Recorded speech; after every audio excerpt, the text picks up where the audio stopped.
Hello friends and family! Today we're going to make the delicious Filipino Pansit. That is noodles with Asian noodles with vegetables. So the ingredients for the Pansit are, if you have a leftover chicken of any kind, this is my leftover chicken that my husband baked. We will show you that later how he did it. And then the little sauce that was in the bottom of the pan, I saved that. 5 little things of this vermicelli, 5 to 6, and I put them in warm water there. And here you have garlic, onion, carrots, green beans, and cabbage. And I'm soaking my cabbage, as you know, in my vinegar water, so it will take out the pesticide. And also 3 stalks of celery.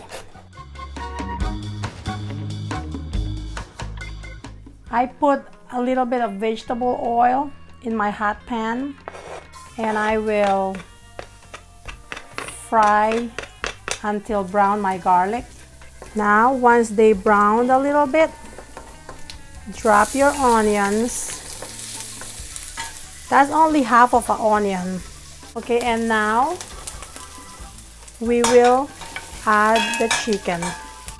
So these are 3 baked chicken thighs. So now we will put the celery and the carrots and the green beans. We will put 1/4 of a cup of water so it won't stick in the bottom. And I like to put hot water. I think we need another 1/4 of water. And do you see this chicken from the bottom of the pan, the sauce of it? I'm adding that. It's not the fat, because that's the fat. I took out the fat. This is like the sauce that rendered in the bottom of the pan. So I'm gonna put it down there to give me more flavor. And I'm getting ready for my soy sauce and pepper. For pepper, we're just going to put 1/8 of a teaspoon because my chicken is already seasoned from the baking. And now that the vegetables are half cooked, you don't want to wither them. You don't want to cook them so much that they will be withered. You want them a little crunchy. So now this is the time where you're going to put your cabbage. When I do this, I like to have 2 utensils to turn over my vegetable. So we're just going to wait until the cabbage is a little bit cooked, and then I'll show you what to do. So here, friends and family, do you see that my cabbage are already like half cooked? This is the time when we want to take the vegetable out of here so they will not continue cooking, and I'll show you how to do that.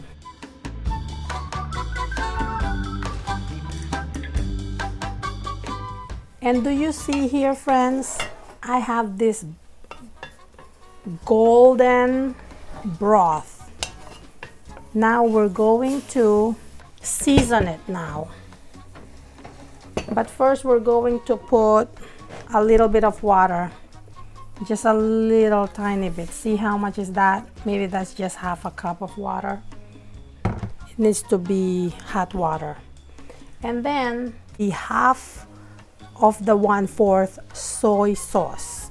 And my soy sauce is very salty, so that's why I'm just doing this. If your soy sauce is not salty, you can put as much as 1/4 cup.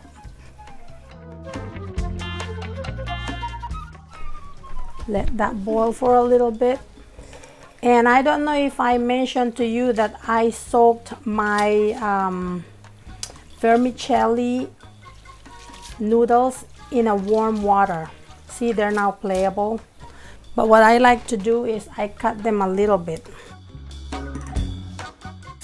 It was like 5 of these little things that I put here. Okay, now do you see it's boiling now, friends? Once it's boiling, we'll put our noodle here. So now it's coming along. When you see that, if you see that you have extra broth, don't worry about that, because this noodle will soak it all up. And also, if you are using another kind of noodle, it will definitely soak it all up. And as you see, we have here is standing by our beautiful vegetable that we saute with our leftover baked chicken. If you don't have leftover baked chicken, you can saute any type of chicken. Saute it, cook it first, and then follow it with all your vegetables.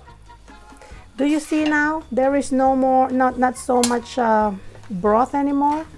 See? So again, just to specify, if you think you have a lot of broth, don't worry. It will soak it all up, all the goodness.